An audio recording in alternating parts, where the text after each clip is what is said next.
5:25 പ്രഭാതമുരളി ബാബ്ദാദ മധുബൻ. ബാബ പറയുന്നു, മധുരമായ കുട്ടികളെ, അമൃതവേളയിൽ തൻ്റെ മറ്റെല്ലാ സങ്കല്പങ്ങളും ലോക്കപ്പ് ചെയ്ത് ഒരു ബാബയെ സ്നേഹത്തോടെ ഓർമ്മിക്കൂ. ബാബയുമായി മധുരമായ ആത്മീയ സംഭാഷണം നടത്തൂ. ചോദ്യം: കുട്ടികളുടെ ഓരോ കാര്യത്തിലും അർത്ഥമുണ്ട്. അർത്ഥസഹിതമായ വാക്കുകൾ ആർക്കാണ് സംസാരിക്കുവാൻ സാധിക്കുന്നത്? ഉത്തരം: ആരാണോ ദേഹി അഭിമാനിയായവർ അവർക്ക് തന്നെയാണ് ഓരോ വാക്കും അർത്ഥസഹിതമായി സംസാരിക്കുവാൻ സാധിക്കുന്നത്. ബാബ നിങ്ങളെ സംഗമത്തിൽ എന്തെല്ലാം പഠിപ്പിക്കുന്നുവോ അവ അർത്ഥസഹിതമാണ്. ദേഹാഭിമാനത്തിൽ വന്ന മനുഷ്യർ എന്തെല്ലാം പറയുന്നുവോ അവയെല്ലാം അർത്ഥമില്ലാത്തതും അനർത്ഥവുമാണ്. അവയിലൂടെ യാതൊരു ഫലവും വരുന്നില്ല, നേട്ടമുണ്ടാകുന്നില്ല. ഗീതം: നയനഹീനർക്ക് വഴി കാണിച്ചു കൊടുക്കൂ പ്രഭു. ഓം ശാന്തി. ഈ ഗീതങ്ങളെല്ലാം മറ്റും ഭക്തി മാർഗത്തിൻ്റെതാണ്. നിങ്ങൾക്ക് ഗീതങ്ങളുടെ ആവശ്യമില്ല. പ്രയാസമുള്ള ഒരു കാര്യവുമില്ല. ഭക്തി മാർഗത്തിലാണെങ്കിൽ വളരെയധികം പ്രയാസമുണ്ട്. എത്ര ആചാര രീതികൾ നടക്കുന്നു. ബ്രാഹ്മണരെ കഴിപ്പിക്കുക, ഇന്നത് ചെയ്യുക. തീർത്ഥസ്ഥാനങ്ങളിലും മറ്റും വളരെയധികം ചെയ്യേണ്ടി വരുന്നു. ഇവിടെ വന്ന് എല്ലാ പ്രയാസങ്ങളിൽ നിന്നും വിടുവിക്കുകയാണ്. ഇതിൽ യാതൊന്നും ചെയ്യേണ്ടതില്ല. മുഖത്തിലൂടെ ശിവ ശിവ എന്ന് പറയേണ്ടതുമില്ല. ഇത് നിയമമനുസരിച്ചുള്ളതല്ല. ഇതിലൂടെ ഫലമൊന്നും ലഭിക്കുകയില്ല. ബാബ പറയുന്നു, ഇത് ഉള്ളിൽ മനസ്സിലാക്കണം, ഞാൻ ആത്മാവാണ്. ബാബ പറഞ്ഞിട്ടുണ്ട്, എന്നെ ഓർമ്മിക്കൂ. അന്തർമുഖിയായി ബാബയെ തന്നെ ഓർമ്മിക്കണം. എങ്കിൽ ബാബ പ്രതിജ്ഞ ചെയ്യുന്നു, നിങ്ങളുടെ പാപം ഭസ്മമാകും. ഇതാണ് യോഗാഗ്നി. അതിലൂടെ നിങ്ങളുടെ വികർമ്മം വിനാശമാകും. പിന്നെ നിങ്ങൾ തിരിച്ച് മടങ്ങിപ്പോകും. ഹിസ്റ്ററി റിപ്പീറ്റ് ആകുന്നു. ഇവയെല്ലാം സ്വയം തന്നോട് സംസാരിക്കേണ്ട യുക്തികളാണ്. സ്വയം തന്നോട് ആത്മീയ സംഭാഷണം നടത്തിക്കൊണ്ടിരിക്കൂ. ബാബ പറയുന്നു, ഞാൻ കൽപ്പകൽപ്പം നിങ്ങൾക്ക് ഈ യുക്തി പറഞ്ഞു തരുന്നു. മെല്ലെ മെല്ലെ ഈ വൃക്ഷം വൃദ്ധി പ്രാപിക്കും എന്നതും അറിയുന്നില്ല. ഞാൻ വന്ന് കുട്ടികളായ നിങ്ങളെ മായയുടെ ബന്ധനത്തിൽ നിന്നും മോചിപ്പിക്കുന്ന ഈ സമയത്താണ് മായയുടെ കൊടുങ്കാറ്റും. സത്യയുഗത്തിൽ ഒരു ബന്ധനവും ഉണ്ടായിരിക്കുന്നില്ല. ഇത് പുരുഷോത്തമ യുഗവുമാണ്. ഇപ്പോൾ അർത്ഥസഹിതം നിങ്ങളുടെ ബുദ്ധിയിലുണ്ട്. ഇവിടെ ഓരോ കാര്യവും അർത്ഥസഹിതം തന്നെയാണ്. ദേഹാഭിമാനി എന്ത് സംസാരിക്കുമോ അത് അനർത്ഥമാണ്. ദേഹി അഭിമാനി എന്ത് സംസാരിക്കുമോ അത് അർത്ഥസഹിതമാണ്. അതിലൂടെ ഫലം വരും. ഇപ്പോൾ ഭക്തിമാർഗത്തിൽ എത്ര പ്രയാസങ്ങൾ ഉണ്ടാകുന്നു. തീർത്ഥയാത്ര ചെയ്യുന്നത്, ഇന്ന കാര്യം ചെയ്യുന്നത്, ഇതെല്ലാം ഭഗവാന്റെ അടുക്കൽ എത്തിച്ചേരുന്നതിൻ്റെ മാർഗങ്ങളാണ് എന്ന് മനസ്സിലാക്കുന്നു. എന്നാൽ കുട്ടികൾക്കിപ്പോൾ മനസ്സിലായി, തിരികെ ഒരാൾക്ക് പോലും പോകുവാൻ സാധിക്കുന്നില്ല. ആദ്യ നമ്പറിൽ ആരാണോ വിശ്വത്തിൻ്റെ അധികാരികളായ ലക്ഷ്മി നാരായണന്മാർ ആയിരുന്നത്, അവരുടെ തന്നെ 84 ജന്മങ്ങളാണ് പറഞ്ഞു തരുന്നത്. അപ്പോൾ പിന്നെ മറ്റാർക്കെങ്കിലും എങ്ങനെ മുക്തമാകാൻ സാധിക്കും? എല്ലാവരും ചക്രത്തിൽ വരുന്നു. അപ്പോൾ കൃഷ്ണൻ സദാ നിലകൊള്ളുന്നു എന്ന് കൃഷ്ണനെക്കുറിച്ച് എങ്ങനെ പറയാൻ കഴിയും? പിന്നെ കൃഷ്ണൻ്റെ നാമവും രൂപവുമാണ് പോകുന്നത്. ബാക്കി ആത്മാവ് ഏതെങ്കിലുമൊക്കെ രൂപത്തിൽ ഉണ്ടായിരിക്കുക തന്നെ ചെയ്യുന്നു. ഈ കാര്യങ്ങളെല്ലാം കുട്ടികൾക്ക് ബാബ വന്ന് മനസ്സിലാക്കിച്ചു തന്നിരിക്കുന്നു. ഇത് പഠനമാണ്. സ്റ്റുഡൻറ് ലൈഫിൽ ശ്രദ്ധ നൽകണം. ദിവസവും തൻ്റെ ചാർട്ട് എഴുതുന്നതിനുള്ള തൻ്റെ സമയം നിശ്ചയിക്കൂ. വ്യാപാരികൾക്ക് വളരെയധികം ബന്ധനമുണ്ടായിരിക്കുന്നു. ജോലി ചെയ്യുന്നവർക്ക് ബന്ധനമുണ്ടായിരിക്കുന്നില്ല. അവരാകട്ടെ തൻ്റെ കാര്യം പൂർത്തിയാക്കി കഴിഞ്ഞു. വ്യാപാരികളുടെ പക്കൽ എപ്പോഴെങ്കിലും ഇടപാടുകാരൻ വന്നുവെങ്കിൽ സപ്ലൈ ചെയ്യേണ്ടി വരും.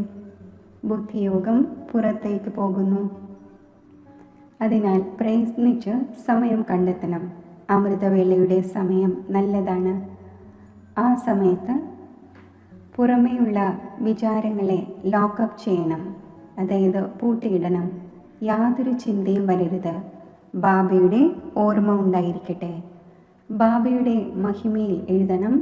ബാബ ജ്ഞാനസാഗരമാണ്, പതീത പാവനമാണ്. ബാബ നമ്മളെ വിശ്വത്തിൻ്റെ അധികാരിയാക്കുന്നു. ബാബയുടെ ശ്രീമത്തനുസരിച്ച് നടക്കണം. ഏറ്റവും നല്ല മതം ലഭിക്കുന്നത് മന്മനാഭവ. മറ്റാർക്കും പറയുവാൻ സാധിക്കില്ല. കൽപ്പകൽപ്പം തമോ പ്രധാനത്തിൽ നിന്നും സദോ പ്രധാനമാകുന്നതിനു വേണ്ടി ഈ മതം ലഭിക്കുന്നു. എന്നെ മാത്രം ഓർമ്മിക്കൂ എന്ന് മാത്രമാണ് ബാബ പറയുന്നത്.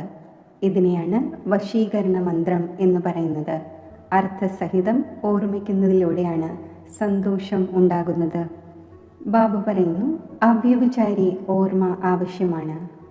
ഭക്തിയിൽ ഒരു ശിവന്റെ പൂജ അവ്യഭിചാരിയാണ്. പിന്നെ വ്യഭിചാരി ആകുന്നതിലൂടെ അനേകരുടെ ഭക്തി ചെയ്യുന്നു. ആദ്യം ഉണ്ടായിരുന്നത് അദ്വൈത ഭക്തിയാണ്. ഒന്നിൻ്റെ ഭക്തി ചെയ്തിരുന്നു. ജ്ഞാനവും ആ ഒന്നിൻ്റേത് മാത്രമാണ് കേൾക്കേണ്ടത്. കുട്ടികളായ നിങ്ങൾ ആരുടെ ഭക്തി ചെയ്തിരുന്നുവോ ആ ഒന്ന് സ്വയം നിങ്ങൾക്ക് മനസ്സിലാക്കിച്ചു തന്നുകൊണ്ടിരിക്കുന്നു. മധുരമായ കുട്ടികളെ, ഇപ്പോൾ ഞാൻ വന്നിരിക്കുകയാണ്. ഈ ഭക്തി കൾട്ട് ഇപ്പോൾ പൂർത്തിയായി കഴിഞ്ഞു. നിങ്ങൾ തന്നെയാണ് ആദ്യം ഒരു ശിവബാബയുടെ ക്ഷേത്രം നിർമ്മിച്ചത്. ആ സമയം നിങ്ങൾ അവ്യഭിചാരി ഭക്തരായിരുന്നു. അതിനാൽ വളരെ സുഖമുള്ളവരായിരുന്നു. പിന്നെ വ്യഭിചാരി ഭക്തരാകുന്നതിലൂടെ ദ്വൈതത്തിലേക്ക് വന്നു. അപ്പോൾ അല്പം ദുഃഖമുണ്ടാകുന്നു. ഒരു ബാബയാകട്ടെ എല്ലാവർക്കും സുഖം നൽകുന്നവനാണല്ലോ. ബാബ പറയുന്നു, ഞാൻ വന്ന് കുട്ടികളായ നിങ്ങൾക്ക് മന്ത്രം നൽകുന്നു. മന്ത്രവും ഒന്നിൻ്റേത് മാത്രം കേൾക്കൂ. ഇവിടെ ദേഹധാരിയായി ആരുമില്ല. ഇവിടെ നിങ്ങൾ വരുന്നത് തന്നെ ബാബ് ദാദയുടെ അടുക്കലാണ്. ശിവ് ബാബയേക്കാൾ ഉയർന്നതായി ആരുമില്ല. എല്ലാവരും ആ ഒന്നിനെ തന്നെയാണ് ഓർമ്മിക്കുന്നത്. ഭാരതമാണ് സ്വർഗമായിരുന്നത്. ലക്ഷ്മി നാരായണന്റെ രാജ്യമായിരുന്നു. അവരെ ഇങ്ങനെയാക്കി മാറ്റിയത് ആരാണ്? അവരെ നിങ്ങൾ പിന്നീട് പൂജിക്കുന്നു. ആർക്കും അറിയില്ല മഹാലക്ഷ്മി ആരാണ്. മഹാലക്ഷ്മിയുടെ പൂർവ ജന്മം ഏതായിരുന്നു? നിങ്ങൾ കുട്ടികൾക്കറിയാം, അത് ജഗദംബയാണ്. നിങ്ങളെല്ലാം മാതാക്കളാണ്. വന്ദേ മാതരം. മുഴുവൻ ജഗത്തിൻ്റെ മേലും നിങ്ങൾ തൻ്റെ അവകാശം സ്ഥാപിക്കുന്നു. ഭാരത് മാതാ എന്നത് ഒരാളുടെ പേരല്ല. നിങ്ങളെല്ലാം ശിവനിൽ നിന്നും ശക്തിയെടുക്കുന്നു. യോഗബലത്തിലൂടെ ശക്തിയെടുക്കുന്നതിൽ മായ ഇൻ്റർഫിയർ ചെയ്യുന്നു. യുദ്ധത്തിൽ ആരെങ്കിലും ആക്രമിക്കുന്നുവെങ്കിൽ ധൈര്യശാലിയായി യുദ്ധം ചെയ്യണം. ആക്രമിക്കപ്പെട്ടു, നിങ്ങൾ കുടുങ്ങിപ്പോവുകയും ചെയ്തു എന്നാകരുത്. ഇത് മായയുടെ യുദ്ധമാണ്, അല്ലാതെ ഏതെങ്കിലും കൗരവ പാണ്ഡവരുടെ യുദ്ധമില്ല. അവരുടേത് പരസ്പരമുള്ള യുദ്ധമാണ്. മനുഷ്യർ യുദ്ധം ചെയ്യുമ്പോൾ 1-2 അടി ഭൂമിക്ക് വേണ്ടി കഴുത്തറക്കുന്നു. ബാബ വന്ന് മനസ്സിലാക്കിച്ചു തരുന്നു. ഈ മുഴുവൻ ഡ്രാമയും തയ്യാറാക്കപ്പെട്ടതാണ്. രാമരാജ്യം, രാവണരാജ്യം. ഇപ്പോൾ കുട്ടികൾക്ക് ഈ ജ്ഞാനമുണ്ട്. നമ്മൾ രാമരാജ്യത്തിലേക്ക് പോകും. അവിടെ അളവറ്റ സുഖമാണ്. പേര് തന്നെ സുഖധാമം എന്നാണ്. അവിടെ ദുഃഖത്തിൻ്റെ പേരോ അടയാളമോ ഉണ്ടായിരിക്കില്ല. ഇപ്പോൾ ബാബ വന്നിരിക്കുകയാണ് ഇങ്ങനെയുള്ള രാജധാനി നൽകുന്നതിനു വേണ്ടി. അപ്പോൾ കുട്ടികൾ എത്ര പുരുഷാർത്ഥം ചെയ്യേണ്ടതാണ്. ഓരോ നിമിഷവും പറയുന്നു, കുട്ടികളെ ക്ഷീണിച്ചു പോകരുത്. ശിവ് ബാബയെ ഓർമ്മിച്ചു കൊണ്ടിരിക്കൂ. ആ ഒന്നും ബിന്ദുവാണ്. നമ്മൾ ആത്മാവും ബിന്ദുവാണ്. ഇവിടെ പാർട്ട് അഭിനയിക്കുവാൻ വന്നിരിക്കുന്നു. ഇപ്പോൾ പാർട്ട് പൂർത്തിയായി. ഇപ്പോൾ ബാബ പറയുന്നു, എന്നെ ഓർമ്മിക്കൂ, എങ്കിൽ വികർമ്മം വിനാശമാകും. വികർമ്മം ആത്മാവിലാണല്ലോ കയറുന്നത്. ശരീരം ഇവിടെ നശിച്ചു പോകും. ചില മനുഷ്യർ ഏതെങ്കിലും പാപകർമ്മം ചെയ്യുന്നുവെങ്കിൽ തൻ്റെ ശരീരത്തെ തന്നെ ഇല്ലാതാക്കുന്നു. എന്നാൽ ഇതിലൂടെ ഏതെങ്കിലും പാപം ഇറങ്ങുന്നില്ല. പാപാത്മാവ് എന്ന് പറയുന്നു. സാധു സന്യാസിമാരും മറ്റും ആത്മാവ് നിർലേപമാണ്, ആത്മാവ് തന്നെയാണ് പരമാത്മാവ് എന്ന് പറയുന്നു. അനേകം മതങ്ങളാണ്. ഇപ്പോൾ നിങ്ങൾക്ക് ഒരു ശ്രീമത് ലഭിക്കുന്നു. ബാബ നിങ്ങൾക്ക് ജ്ഞാനത്തിൻ്റെ മൂന്നാമത്തെ നേത്രം നൽകിയിരിക്കുന്നു. ആത്മാവ് തന്നെയാണ് എല്ലാം അറിയുന്നത്. മുമ്പ് ഈശ്വരനെ കുറിച്ച് യാതൊന്നും അറിഞ്ഞിരുന്നില്ല. സൃഷ്ടിചക്രം എങ്ങനെ തിരിയുന്നു? ആത്മാവ് എത്ര ചെറുതാണ്. ആദ്യം ആത്മാവിൻ്റെ റിയലൈസേഷൻ ചെയ്യിക്കുന്നു. ആത്മാവ് വളരെ സൂക്ഷ്മമാണ്. അതിൻ്റെ സാക്ഷാത്കാരമുണ്ടാകുന്നു. അവയെല്ലാം ഭക്തി മാർഗത്തിൻ്റെ കാര്യങ്ങളാണ്. ജ്ഞാനത്തിൻ്റെ കാര്യങ്ങൾ ബാബയാണ് മനസ്സിലാക്കിച്ചു തരുന്നത്. അതും ഭൃഗുടി മധ്യത്തിൽ വന്ന് സമീപത്ത് ഇരിക്കുന്നു. ഇദ്ദേഹവും ഒറ്റയടിക്ക് മനസ്സിലാക്കുന്നു. ഇതെല്ലാം പുതിയ കാര്യങ്ങളാണ്. അത് ബാബ തന്നെയാണ് ഇരുന്ന് മനസ്സിലാക്കിച്ചു തരുന്നത്. ഇത് ഉറച്ച രീതിയിൽ ഓർമ്മിക്കൂ, മറന്നു പോകരുത്. ബാബയെ എത്ര ഓർമ്മിക്കുമോ അത്രയും വികർമ്മം വിനാശമാകും. വികർമ്മം വിനാശമാകുന്നതിലാണ് നിങ്ങളുടെ ഭാവിയുടെ ആധാരം. കുട്ടികളായ നിങ്ങളോടൊപ്പം ഭാരതഖണ്ഡവും ഏറ്റവും സൗഭാഗ്യശാലിയാണ്. ഇതുപോലെ സൗഭാഗ്യശാലിയായി മറ്റൊരു ഖണ്ഡവുമില്ല. ഇവിടെയാണ് ബാബ വരുന്നത്. ഭാരതമാണ് സ്വർഗമായിരുന്നത്. അതിനെ ഗാർഡൻ ഓഫ് അള്ളാഹ് എന്ന് പറയുന്നു. നിങ്ങൾക്കറിയാം, ബാബ വീണ്ടും ഭാരതത്തെ പുഷ്പങ്ങളുടെ പൂന്തോട്ടമാക്കിക്കൊണ്ടിരിക്കുന്നു. നമ്മൾ പഠിക്കുന്നത് തന്നെ അവിടെ പോകുവാനാണ്. സാക്ഷാത്കാരവും ചെയ്യുന്നു. ഇതും അറിയുന്നുണ്ട്. ഇത് അതേ മഹാഭാരത യുദ്ധമാണ്. പിന്നീട് ഇങ്ങനെയുള്ള യുദ്ധം ഒരിക്കലും നടക്കുന്നില്ല. കുട്ടികളായ നിങ്ങൾക്ക് വേണ്ടി പുതിയ ലോകം തീർച്ചയായും വേണം. പുതിയ ലോകം ഉണ്ടായിരുന്നുവല്ലോ. ഭാരതം സ്വർഗമായിരുന്നു 5000 വർഷങ്ങൾക്ക് മുമ്പ്. 1,00,000 വർഷങ്ങളുടെ കാര്യമേ ഇല്ല. ലക്ഷക്കണക്കിന് വർഷങ്ങൾ ഉണ്ടായിരുന്നുവെങ്കിൽ മനുഷ്യർ എണ്ണമറ്റതായേനെ. ഇത്രയും ജനസംഖ്യ ഇല്ലാതിരിക്കെ ഇത്രയും എങ്ങനെ ഉണ്ടാകും എന്നത് ആരുടെയും ബുദ്ധിയിലിരിക്കുന്നില്ല. ഇന്നേക്ക് 5000 വർഷം മുമ്പ് നമ്മൾ വിശ്വത്തിൻ്റെ മേൽ രാജ്യം ഭരിച്ചിരുന്നു. മറ്റ് ഖണ്ഡങ്ങൾ ഉണ്ടായിരുന്നില്ല. അതുണ്ടാകുന്നത് പിന്നീടാണ്. ഇപ്പോൾ നിങ്ങളിത് മനസ്സിലാക്കി. കുട്ടികളായ നിങ്ങളുടെ ബുദ്ധിയിൽ ഈ കാര്യങ്ങളെല്ലാം ഉണ്ട്. മറ്റുള്ളവരുടെ ബുദ്ധിയിൽ ഇതില്ല. അല്പമെങ്കിലും സൂചന നൽകൂ, അപ്പോൾ മനസ്സിലാക്കട്ടെ. കാര്യം ശരിയാണ്. നമുക്ക് മുമ്പ് തീർച്ചയായും ഒരു ധർമ്മമുണ്ടായിരുന്നു. ഇപ്പോൾ നിങ്ങൾക്ക് മനസ്സിലാക്കിച്ചു കൊടുക്കുവാൻ സാധിക്കും. ഒരു ആദി സനാതന ദേവീ ദേവതാ ധർമ്മമുണ്ടായിരുന്നു. അത് പ്രായലോപമായി. ആർക്കും സ്വയം ദേവതാ ധർമ്മത്തിലേതാണ് എന്ന് പറയുവാൻ സാധിക്കില്ല. നമ്മൾ ആദി സനാതന ദേവീ ദേവതാ ധർമ്മത്തിലേയായിരുന്നു എന്ന് മനസ്സിലാക്കുന്നത് തന്നെയില്ല. പിന്നെ ആ ധർമ്മം എവിടെ പോയി? ഹിന്ദു ധർമ്മം എവിടെ നിന്ന് വന്നു? ആരുടെയും ചിന്തനം ഈ കാര്യങ്ങളിൽ നടക്കുന്നില്ല. കുട്ടികളായ നിങ്ങൾക്ക് മനസ്സിലാക്കിച്ചു കൊടുക്കുവാൻ സാധിക്കും. ബാബ ജ്ഞാനത്തിൻ്റെ സാഗരമാണ്, ജ്ഞാനത്തിൻ്റെ അതോറിറ്റിയാണ്. അപ്പോൾ തീർച്ചയായും വന്ന് ജ്ഞാനം കേൾപ്പിച്ചിട്ടുണ്ടാകും. ജ്ഞാനത്തിലൂടെയാണ് സദ്ഗതി ഉണ്ടാകുന്നത്. ഇതിൽ പ്രേരണയുടെ കാര്യമില്ല. ബാബ പറയുന്നു, ഇതുപോലെ ഇപ്പോൾ വന്നിരിക്കുന്നു, അതുപോലെ കൽപ്പകൽപ്പം വരുന്നു. കൽപ്പത്തിനു ശേഷവും വീണ്ടും വന്ന് എല്ലാ കുട്ടികളുമായി കണ്ടുമുട്ടും. നിങ്ങളും ഇതേപോലെ ചക്രം കറങ്ങുന്നു, രാജ്യം നേടുന്നു, പിന്നെ പാഴാക്കുന്നു. ഇത് പരിധിയില്ലാത്ത നാടകമാണ്. നിങ്ങളെല്ലാം ആക്ടേഴ്സാണ്.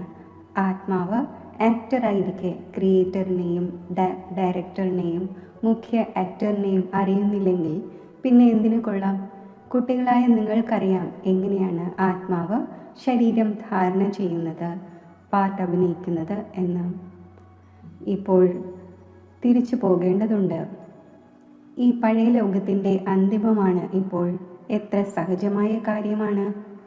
ബാബ എങ്ങനെ ഗുപ്തമായിരിക്കുന്നു എന്നത് കുട്ടികളായ നിങ്ങളാണ് അറിയുന്നത്. ചാക്കിൻ്റെ ഉള്ളിൽ ചെയ്യിക്കുന്നവനെ കണ്ടു. ഇനി കണ്ടു എന്ന് പറഞ്ഞാലും അറിഞ്ഞു എന്ന് പറഞ്ഞാലും കാര്യം ഒന്ന് തന്നെ. ആത്മാവിനെ കാണുവാൻ കഴിയും, പക്ഷേ അതിലൂടെ യാതൊരു നേട്ടവുമില്ല, മനസ്സിലാകില്ല. നൗദ ഭക്തിയിൽ വളരെയധികം സാക്ഷാത്കാരങ്ങൾ കാണുന്നു. മുൻപ് കുട്ടികളായ നിങ്ങളും എത്ര സാക്ഷാത്കാരങ്ങൾ കണ്ടിരുന്നു. വളരെയധികം പ്രോഗ്രാം വരുമായിരുന്നു. പിന്നെ അന്തിമത്തിൽ ഈ കളി വിനോദങ്ങൾ നിങ്ങൾ കാണും. ഇപ്പോൾ ബാബു പറയുന്നു, പഠിച്ച് സമർത്ഥരായി മാറൂ. പഠിക്കുകയില്ലെങ്കിൽ പിന്നെ റിസൾട്ട് പുറത്തു വരുമ്പോൾ മുഖം കുനിഞ്ഞു പോകും. നമ്മൾ എത്ര സമയം പാഴാക്കി കളഞ്ഞു എന്ന് പിന്നീട് മനസ്സിലാക്കും. എത്രത്തോളം ബാബയുടെ ഓർമ്മയിലിരിക്കുമോ ഓർമ്മയുടെ ബലത്തിലൂടെ പാപം ഇല്ലാതാകും. എത്രത്തോളം ബാബയുടെ ഓർമ്മയിലിരിക്കുന്നുവോ അത്രയും സന്തോഷത്തിൻ്റെ രസം കയറും. ഭഗവാൻ എന്തുകൊണ്ട് ഓർമ്മിക്കപ്പെടുന്നു എന്നത് മനുഷ്യർക്കറിയില്ല. നീ മാതാവും പിതാവും എന്ന് പറയുന്നു, അർത്ഥമറിയുന്നില്ല. ഇപ്പോൾ നിങ്ങൾക്കറിയാം. ശിവന്റെ ചിത്രത്തിന്മേൽ മനസ്സിലാക്കിച്ചു കൊടുക്കുവാൻ സാധിക്കും. ഇത് ജ്ഞാനത്തിൻ്റെ സാഗരമാണ്, പതീത പാവനനാണ്. ആ ഒന്നിനെ ഓർമ്മിക്കണം. കുട്ടികൾക്കറിയാം, അതേ ബാബ വന്നിരിക്കുന്നു അളവറ്റ സുഖത്തിൻ്റെ മാർഗം പറഞ്ഞു തരാൻ. ഇത് പഠനമാണ്. ഇതിൽ ആര് എത്ര പുരുഷാർത്ഥം ചെയ്യുമോ അത്രയും ഉയർന്ന പദവി നേടും. ഇത് ഏതെങ്കിലും സന്യാസിയോ മറ്റോ അല്ല. അങ്ങനെ ആരുടെയെങ്കിലും ഗദ്ദി തുടർന്നു വന്നതുമല്ല. ഇതാകട്ടെ ശിവ് ബാബയുടെ ഗദ്ദിയാണ്. ഈ ഒന്ന് പോകുമ്പോൾ രണ്ടാമതാരെങ്കിലും ഗദ്ദിയിൽ ഇരിക്കുകയില്ല. ബാബയാകട്ടെ എല്ലാവരെയും കൂടെ കൊണ്ടുപോകും. പല കുട്ടികളും വ്യർത്ഥ ചിന്തകളിൽ തൻ്റെ സമയം വേസ്റ്റ് ചെയ്യുന്നു. നന്നായി ധനം സമ്പാദിക്കാം, പുത്രപൗത്രന്മാർ അനുഭവിക്കും, പിന്നീട് ഉപയോഗത്തിൽ വരും. ബാങ്ക് ലോക്കറിൽ ശേഖരിക്കാം, കുട്ടികൾ അനുഭവിച്ചു കൊണ്ടിരിക്കും എന്ന് ചിന്തിക്കുന്നു. എന്നാൽ ആരെയും ഗവൺമെൻറ് വിടുകയില്ല. അതിനാൽ അതിനെക്കുറിച്ച് കൂടുതൽ ചിന്തിക്കാതെ തൻ്റെ ഭാവിയിലേക്കുള്ള സമ്പാദ്യത്തിൽ മുഴുകണം. ഇപ്പോൾ കുട്ടികൾക്ക് പുരുഷാർത്ഥം ചെയ്യണം. ഡ്രാമയിലുണ്ടെങ്കിൽ ചെയ്യും എന്നത് പാടില്ല. പുരുഷാർത്ഥമില്ലാതെ കഴിക്കുവാൻ പോലും ലഭിക്കില്ല. എന്നാൽ ആരുടെയെങ്കിലും ഭാഗ്യത്തിലില്ല എങ്കിൽ പിന്നെ ഇങ്ങനെയെല്ലാമുള്ള ചിന്തകൾ വന്നു പോകുന്നു.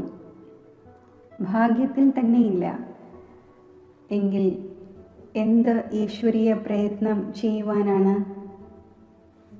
ആരുടെ ഭാഗ്യത്തിലുണ്ടോ അവർ നല്ല രീതിയിൽ ധാരണ ചെയ്യുന്നു, ചെയ്യിക്കുന്നു. ബാബ നിങ്ങളുടെ ടീച്ചറുമാണ്, ഗുരുവുമാണ്. അപ്പോൾ ആ ഒന്നിനെ ഓർമ്മിക്കണം. ഏറ്റവും പ്രിയം അച്ഛനും ടീച്ചറും ഗുരുവും തന്നെയായിരിക്കും. അവരെ ഓർമ്മിക്കണം. ബാബ യുക്തികൾ ധാരാളം പറഞ്ഞു തരുന്നു. നിങ്ങൾക്ക് സന്യാസിമാർക്കും മറ്റും ക്ഷണം നൽകുവാൻ സാധിക്കും. ശരി, മധുരമധുരമായ സിക്കിലതെ കുട്ടികൾക്ക് മാതാവും പിതാവുമായ ബാപ്ദാദയുടെ സ്നേഹസ്മരണകൾ. Good morning. ആത്മീയ പിതാവിൻ്റെ ആത്മീയ കുട്ടികൾക്ക് നമസ്തേ.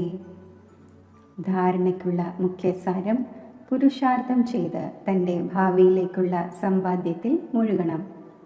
ഡ്രാമയിൽ ഉണ്ടെങ്കിൽ ചെയ്യും എന്ന് പറഞ്ഞ് പുരുഷാർത്ഥഹീനരാകരുത്. മുഴുവൻ ദിവസത്തിലും എന്തെല്ലാം പാപമുണ്ടാകുന്നു അല്ലെങ്കിൽ ആരെങ്കിലും ദുഃഖിപ്പിക്കുന്നു എങ്കിൽ നോട്ട് ചെയ്യണം. സത്യസന്ധതയോടെ ബാബയെ കേൾപ്പിക്കണം. സ്വച്ഛ ഹൃദയമുള്ളവരായി ഒരു ബാബയുടെ ഓർമ്മയിലൂടെ എല്ലാ കണക്കുകളും സമാപ്തമാക്കണം. വരദാനം: കിരീടവും സിംഹാസനവും സദാ നിലനിർത്തുന്ന നിരന്തരവും സ്വതവേ യോഗിയുമായി ഭവിക്കട്ടെ. വർത്തമാന സമയത്ത് ബാബയിലൂടെ എല്ലാ കുട്ടികൾക്കും കിരീടവും സിംഹാസനവും ലഭിക്കുന്നു. ഇപ്പോഴത്തെ ഈ കിരീടവും സിംഹാസനവും അനേകം ജന്മങ്ങളിലേക്ക് കിരീടവും സിംഹാസനവും പ്രാപ്തമാക്കിക്കുന്നു. വിശ്വമംഗളത്തിൻ്റെ ഉത്തരവാദിത്വത്തിൻ്റെ കിരീടവും ബാപ്ദാദയുടെ ഹൃദയ സിംഹാസനവും സദാ നിലനിൽക്കുമെങ്കിൽ നിരന്തരം സ്വതവേ യോഗിയായി മാറും. അവർക്ക് ഒരു പ്രകാരത്തിലും പ്രയത്നിക്കേണ്ട കാര്യമില്ല. കാരണം ഒന്നാമതായി സംബന്ധം സമീപതയുടേതാണ്, രണ്ടാമതായി പ്രാപ്തി അക്ഷയമാണ്. എവിടെ പ്രാപ്തിയുണ്ടോ അവിടെ സ്വതവേ ഓർമ്മയുണ്ടായിരിക്കും. സ്ലോഗൻ: പ്ലെയിൻ ബുദ്ധിയിലൂടെ പ്ലാനിനെ പ്രാക്ടിക്കലിൽ കൊണ്ടുവരൂ, എങ്കിൽ സഫലത അടങ്ങിയിട്ടുണ്ടായിരിക്കും. അവ്യക്ത സൂചന: ആത്മീയ റോയൽറ്റിയും പ്യൂരിറ്റിയുടെ പേഴ്സണാലിറ്റിയും ധാരണ ചെയ്യൂ. ദുഃഖത്തിൻ്റെയും അശാന്തിയുടെയും ഉൽപ്പത്തി അപവിത്രതയിലൂടെയാണ് ഉണ്ടാകുന്നത്. എവിടെ അപവിത്രത ഇല്ലയോ അവിടെ ദുഃഖവും അശാന്തിയും എവിടെ നിന്ന് വന്നു? പതീത പാവനായ ബാബയുടെ കുട്ടികളായ നിങ്ങളേവരും മാസ്റ്റർ പതീത പാവനാണ്. അപ്പോൾ ആരാണോ മറ്റുള്ളവരെ പതീതത്തിൽ നിന്നും പാവനമാക്കുന്നവർ, അവർ സ്വയം പാവനം തന്നെയായിരിക്കും. ഇങ്ങനെയുള്ള പാവനവും പവിത്രവുമായ ആത്മാക്കളുടെ പക്കൽ സുഖവും ശാന്തിയും സ്വതവേ ഉണ്ടായിരിക്കുക തന്നെ ചെയ്യും.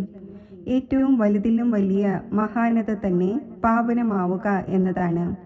ഇന്നും ഈ മഹാനതയുടെ മുന്നിൽ എല്ലാവരും ശിരസ് കുനിക്കുന്നു. ഓം ശാന്തി. മെഡിറ്റേഷൻ. ശുദ്ധ സ്വരൂപമായ ആത്മചൈതന്യത്തിലേക്ക് എൻ്റെ മനസ്സിനെ ഞാൻ സ്ഥിരമാക്കുന്നു.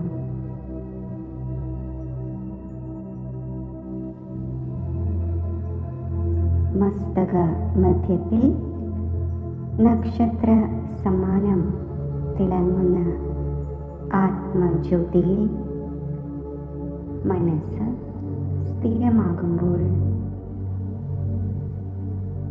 അജ്ഞാനത്തിൻ്റെ ആവരണത്താൽ മറഞ്ഞിരുന്ന ആത്മാനുഭവം എന്നിൽ ഉദയം ചെയ്യുന്നു.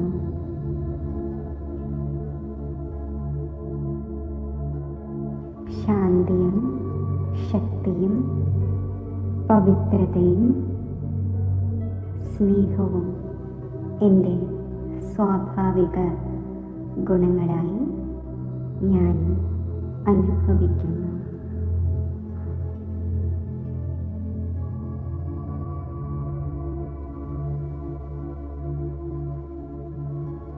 ജീവിതത്തെ ആത്യന്തികമായ ധന്യതയിൽ എത്തിക്കുന്ന പരമാത്മാ സംഘത്തിൻ്റെ ശ്രേഷ്ഠ അനുഭവത്തിനായി പരമാത്മാവിൻ്റെ സമീപത്ത് മനസ്സുകൊണ്ട് സ്ഥിതി ചെയ്യുന്നു.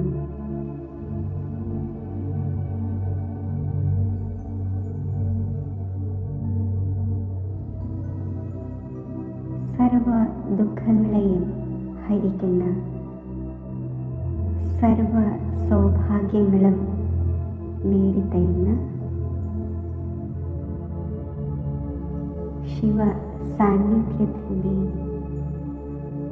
മംഗളദായി അനുഭവത്തിൽ ഞാൻ ലീനമാകുന്നു.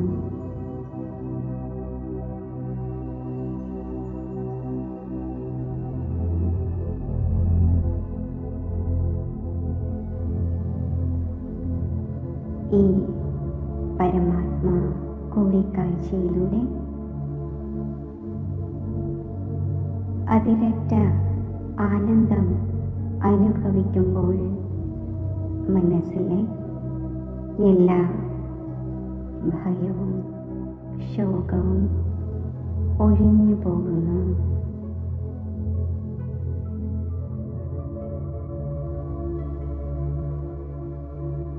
ഈ അതിശ്രേഷ്ഠ പരമാത്മാ സംഘം എൻ്റെ മനസ്സിനെ പ്രകാശിപ്പിക്കുന്നു. എൻ്റെ ബുദ്ധിയെ പ്രകാശിപ്പിക്കുന്നു. എൻ്റെ സംസ്കാരങ്ങൾ ദിവ്യവും അതിശ്രേഷ്ഠവുമാക്കി മാറ്റുന്നു.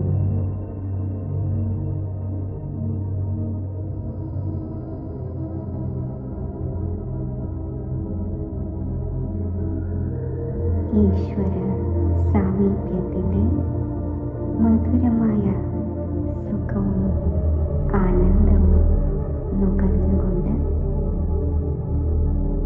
ശാന്തവും സുഖമയവും സ്നേഹസമ്പന്നവും ശക്തിസമ്പന്നവുമായ